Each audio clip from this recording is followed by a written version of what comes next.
پہلی بات عوام کی طرف سے اچھا سروے کروانے کے زیادہ تر لوگوں کا کہنا ہوتا ہے مولانا آئے ادھر ادھر کے بتائے چلا گیا، یہی بات ہے نا، اور اوپر عام لوگوں کے تاثرات ہیں یہ، میں جانتا ہوں نا بھیا عوام تو طرح منائیے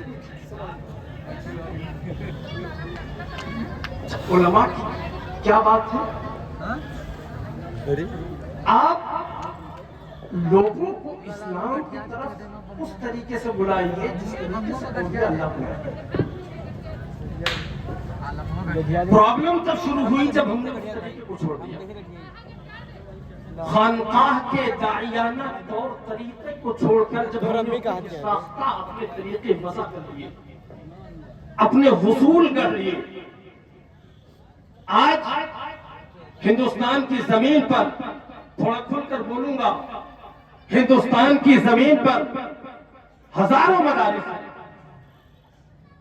ہزاروں مدرسے، مسلمانوں کے پاس پتہ نہیں کتنی یونیورسٹیاں ہیں، اتنی یونیورسٹیاں، اتنے کالج، اتنے مدارس، اتنے مکاتب، اتنی تنظیمیں، اتنی تحریکیں، یہ سب کروڑوں کی فنڈنگ حاصل کر کے بھی اسلام کا کام ذرہ برابر بھی نہیں کر پا رہی۔ حقیقت ہے یہ ہندوستان کی۔ آج اسلام کے دشمن تمہاری چھاتی پر چڑھ کر اپنے مذہب کا نعرہ لگوانے کے لیے تیار ہیں، تمہاری بچیوں کو نقاب میں دیکھ کر لوگ ڈرانے کے لیے الٹے سیدھے نعرے لگاتے ہیں، تمہاری اولاد محفوظ نہیں ہے،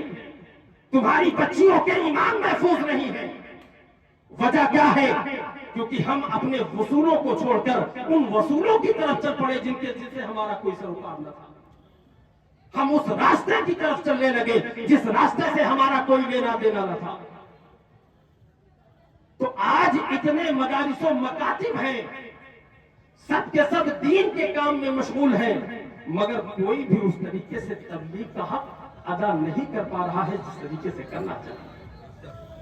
نعرہ تکبیر، نعرہ رسالت، نعرہ حیدری، نعرہ حیدری، مفتی سید شجر علی صاحب قبلہ، مفتی سید شجر علی صاحب قبلہ، نعرہ تکبیر، نعرہ رسالت، نعرہ رسالت، دم مدار، دم مدار، دم مدار، دم مدار، نعرہ تکبیر، نعرہ رسالت، صلی اللہ علیہ وسلم۔ آپ لوگ سکون سے بیٹھ جائیے، تھوڑی دیر اور انشاءاللہ پھر مفتی صاحب قبلہ کے کلام آپ سنیں گے اور آپ کی گفتگو سے بھی مستفید ہوں گے۔ درود پاک پڑھیں، اللہم صلی علی سیدنا و سیدنا مولانا محمد صلی اللہ علیہ وسلم۔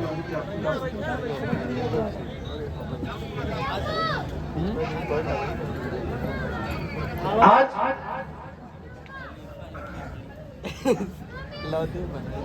ہندوستان کے ہزاروں مدرسے ہیں، ہزاروں خانقاہیں ہیں، بڑے مدارس ہیں، مکاتب ہیں، مسجدیں ہیں، بڑی تنظیمیں ہیں، تحریکیں ہیں، سب کچھ موجود ہے، مگر دین کا کام اس طریقے سے نہیں ہو پا رہا ہے جس طریقے سے ہونا چاہیے۔ چاہیے تو یہ کہ اگر منڈارا میں مدرسہ ہے تو منڈارا کے تمام اطراف کے لوگ اسلام سے بخوبی واقفیت حاصل کریں۔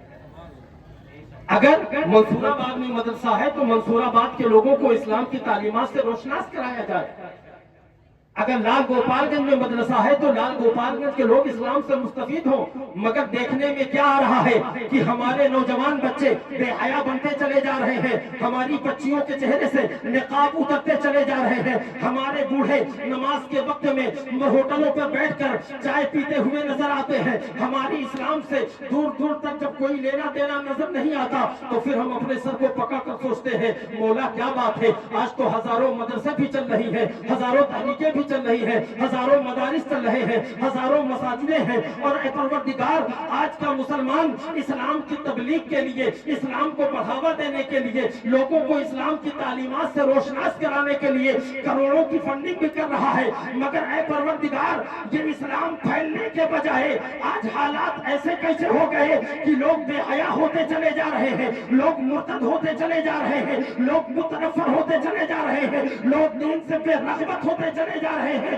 تو پتہ یہ چلتا ہے کہ آج جو اسلام پھیلانے والے ہیں ان کا کردار الگ ہے، ان کی گفتار الگ ہے، ان کی تنہائی الگ ہے، ان کی خلوت و جلوت میں فرق ہے، مگر پہلے جو اسلام پھیلانے کے لیے آئے تھے، جو دین کا کام کرنے کے لیے آئے تھے، ان کے کردار و گفتار میں اسلام تھا، ان کے چلنے پھرنے میں اسلام تھا، ان کے طور طریق میں اسلام جھلکتا تھا۔ جب غریب نواز ہندوستان میں آئے، جب سرکار مدار اعظم ہندوستان میں آئے، تو اس وقت ہندوستان کی زمین پر کوئی بہت بڑی مشنری نہیں تھی، بہت بڑے مدرسے نہیں تھے، بہت بڑی تحریکیں نہیں تھی، بہت بڑی تنظیمیں نہیں تھی، مگر تاریخ یہ بتاتی ہے کہ آج کے ہزاروں مدرسے جو کام اکیلے نہیں کر سکتے وہ تنہا سرکار قطب المدار کی ذات نے کیا ہے۔ ہزاروں جگہوں پر قطب اعظم کے قدم پائے جاتے ہیں، ہزاروں چلے پائے جاتے ہیں، ہزاروں آستانے پائے جاتے ہیں، آپ کے لاکھوں خلفاء پائے جاتے ہیں،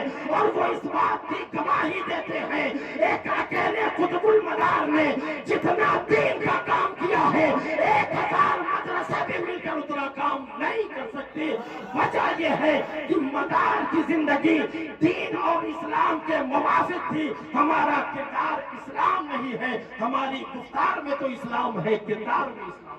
نعرہ تکبیر، اللہ اکبر، نعرہ رسالہ، یا رسول اللہ، نعرہ رسالہ، یا رسول اللہ، محمد میرا آباد۔ ہمارے کردار و گفتار الگ ہے۔ ہماری مجلس جب ہوگی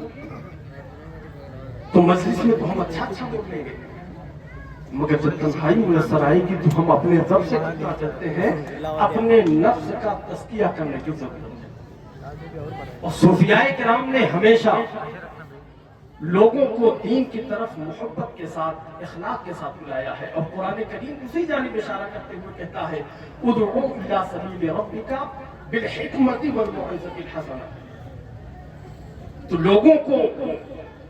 متنفر کر دینے سے آپ اسلام کا مقابلہ کر سکیں گے۔ آج کے سماج میں ضروری ہے کہ ہم علم دین حاصل کریں، ضروری ہے کہ ہم اتنا جاگروک ہو سکیں کہ اپنے حق کے لیے آواز بلند کر سکیں، اپنے حق کے لیے لڑیں، کیونکہ حق کے لیے لڑنا تو بغاوت نہیں ہوتی، حق کے لیے لڑنا کوئی بغاوت نہیں ہوتی، اپنے حق کے لیے لڑنا کوئی جرم نہیں ہے، مگر ان سب سے پہلے ہمیں چاہیے کہ ہم صحیح طریقے سے علم دین حاصل کر سکیں، کریں تاکہ ہم خود کو اور اپنے سماج کو بہتر بنائیں۔ آج سرکار کے آستانے سے میں آپ کو یہی پیغام دوں گا کہ خود تعلیمات سے، اسلام کی تعلیمات سے خود بھی منور ہو اور اپنے لوگوں کو بھی منور فرمائے۔ رب کی بارگاہ میں دعا کرتا ہوں کہ پروردگار عالم ہم سب کو اہل بیت اطہار علیہ السلام کی محبت میں اس دنیا میں جینے مرنے کی توفیق عطا فرمائے۔